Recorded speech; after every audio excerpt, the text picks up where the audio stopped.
দৰং আৰু ওদালগুৰি জিলা সূৰ্য বিপ্ৰ ব্ৰাহ্মণ সমাজ পঞ্চবিংশ শতাধিকতম বৰ্ষানুষ্ঠান অষ্টনৱনীতম বাৰ্ষিক অধিৱেশন দৰং জিলাৰ কৃষক কল্যাণ সংঘ সমন্বয় ক্ষেত্ৰ হাপামাৰত পঞ্চবিংশ শতাধিকতম বৰ্ষানুষ্ঠান অষ্টনৱনীতম বাৰ্ষিক অধিৱেশন আৰু নৱম সপ্ততিতম শ্ৰী শ্ৰী ব্ৰহ্ম যজ্ঞানুষ্ঠানখনি তিনিদিনীয়াকৈ বৰ্ণাঢ্য কাৰ্যসূচীৰে অনুষ্ঠিত হৈছে। যোৱা দুদিনৰ সফল সমাপ্তিৰ পিছত আজি অন্তিম দিনটোত জ্যোতিষ আলোচনা চক্ৰ যজ্ঞৰ মহাশান্তি পূৰ্ণাহুতিৰ পিছত মুকলি সভা উদ্গনিমূলক বঁটা প্ৰদান অনুষ্ঠান অনুষ্ঠিত হয়।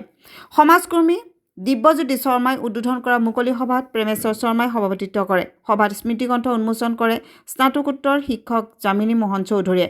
নিৰ্দিষ্ট বক্তা হিচাপে উপস্থিত থাকে চিত্তৰঞ্জন শৰ্মা। সভাত চিপাঝাৰ সমষ্টিৰ বিধায়ক ডক্টৰ পৰমানন্দ ৰাজবংশী, কুলদীপ বৰুৱা, ৰূপালী দেৱীকে আদি কৰি বিশিষ্ট ব্যক্তিসকল উপস্থিত থাকে। সন্ধিয়া সাংস্কৃতিক অনুষ্ঠানৰ সফল সামৰণি পৰিব। অভ্যৰ্থনা সমিতিৰ সভাপতি হিৰণ্য কাশ্যপ শৰ্মাই সকলো ৰাইজৰ সহায় সহযোগিতাৰ বাবে ধন্যবাদ জ্ঞাপন কৰে। ধন্যবাদ। আমি সূৰ্য বিপ্ৰ ব্ৰাহ্মণ সমাজৰ এই বাৰ্ষিক অধিৱেশন বৰ্ষানুষ্ঠান আৰু ব্ৰহ্মযজ্ঞ অনুষ্ঠান আমি আয়োজন কৰিছোঁ। তিনিদিনীয়া বৰ্ণাঢ্য কাৰ্যসূচী ইতিমধ্যে প্ৰথম আৰু দ্বিতীয় দিনৰ কাৰ্যসূচী সমাপন হ'ল। আজি মুকলি সভা আৰু ৰাতিপুৱাৰ ভাগত জ্যোতিষ আলোচনা চক্ৰ এটা সুন্দৰ বিষয় লৈ এই জ্যোতিষ আলোচনা চৰ্চা হৈছিল আৰু তাত নিৰ্দিষ্ট বক্তব্য ডক্টৰ হেমন্ত কুমাৰ শৰ্মা আৰু এই অনুষ্ঠানটো আমাৰ সভাপতি ভৱেশ কুমাৰ শৰ্মা বৰুৱা, আমাৰ ছাত্ৰ উপেন শৰ্মা আৰু এনেকুৱা প্ৰায় 16গৰাকী ছাত্ৰ ছাত্ৰীক আমি জ্যোতিষ উপাধি প্ৰদান কৰিছোঁ আজি শুভ অনুষ্ঠানটোত।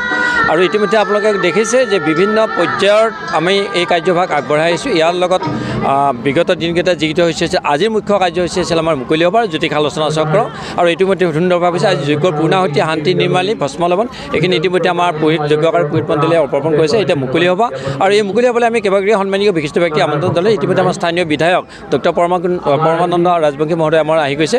আন এগৰাকী আমাৰ উদীয়মান সমাজসেৱক কুলদীপ বৰুৱা, তেখেতো আমাৰ মাজত উপস্থিত হৈছে। ইতিমধ্যে তেওঁলোকে যজ্ঞত প্ৰণাম লৈ তেওঁলোকে মঞ্চলৈ গৈছে। ইতিমধ্যে এই আপোনাৰ বুঢ়ীনগৰ যি অনুষ্ঠান আছে, বুঢ়ীনগৰ আপোনাৰ শাখা আছে, এই শাখাটিৰ শিল্পীসকলে ইতিমধ্যে মুকলি সভাৰ কাৰণে গীত পৰিৱেশন কৰিলে। আমাৰ মংগলাচৰণ পাঠ হৈ গ'ল, বেদ পাঠ হ'ল আৰু এতিয়া ভোজনৰ দুপৰীয়াৰ আহাৰৰ ব্যৱস্থা আমাৰ অভ্যৰ্থনা সমিতিয়ে কৰিছে। তাৰ লগতে আমাৰ এই অগণন ব্যক্তিৰ যিটো অনুষ্ঠান হৈছে ইয়াতে আমি ভাল হৈছে, শান্তি নিৰ্মালী ভস্মালীবিলাক কৰিছে। গতিকে আমি যি সনাতন হিন্দু ধৰ্মৰ যিটো বৈদিক পৰম্পৰা সেইটো আমি ৰক্ষা কৰাৰ ক্ষেত্ৰতে যত্ন কৰিছোঁ।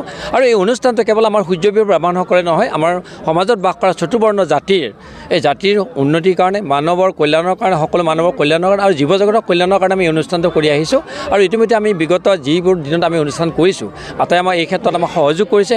এই অঞ্চলৰ বিভিন্ন অনুষ্ঠান প্ৰতিষ্ঠানে আমাক এই অঞ্চলৰ বিভিন্ন বৰ্ণ ধৰ্ম বৰ্ণ নিৰ্বিশেষে ব্যক্তি আমাক এই অনুষ্ঠানটো ৰূপায়ণ কৰাৰ কাৰণে আৰ্থিকভাৱে, কায়িকভাৱে আৰু বৌদ্ধিকভাৱে তেওঁলোকে আমাক সহায় কৰিছে।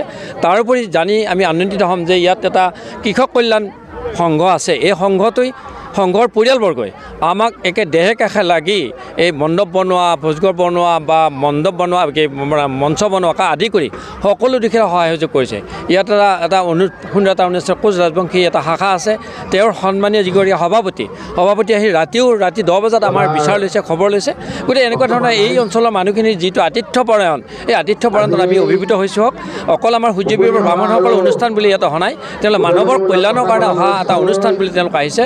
আমাৰ সন্মানীয় যজ্ঞকাৰী পুৰুষসকলে ধুনীয়াকৈ বৈদিক মন্ত্ৰে ইয়াত আহুতি প্ৰদান কৰিছে বিষ্ণুৰ। আৰু এই মণ্ডপৰ এটা আমাৰ যি যজ্ঞ হৈছে, যজ্ঞত এটাই আমাৰ মানে ঐতিহ্য আছে যে অকল বিষ্ণুৰ যজ্ঞ যদিও ইয়াৰ লগত সংগতি ৰাখি শিৱ পূজা কৰা হয়, ইয়াৰ লগত সংগতি ৰাখি নৱগ্ৰহ পূজা কৰা হয়, গণেশ পূজা কৰা হয়, বাস্তুৰ পূজা কৰা হয় আৰু লগতে চণ্ডী পূজা কৰা হয়। এই পৰম্পৰাটো আমি ৰাখিছোঁ আৰু আহি থকা দিনবিলাকতো আমি এই ধৰণে কৰিম বুলি আমি আশা ৰাখিছোঁ। সমাজৰ এই সকলোখিনি মানুহে যি ধৰণে আমাৰ অনুষ্ঠান ৰূপায়ণ কৰাত যি ধৰণৰ সকলো দিশৰ আৰ্থিক, কায়িক, বৌদ্ধিক এই যিখিনি সহায় কৰিলে সেই আটাইবিলাক লৈ আমি ধন্যবাদ কৃতজ্ঞতা প্ৰকাশ কৰিছোঁ অভ্যৰ্থনা সমিতি আৰু মূল সমাজ ব্ৰাহ্মণ সমাজৰ পৰা।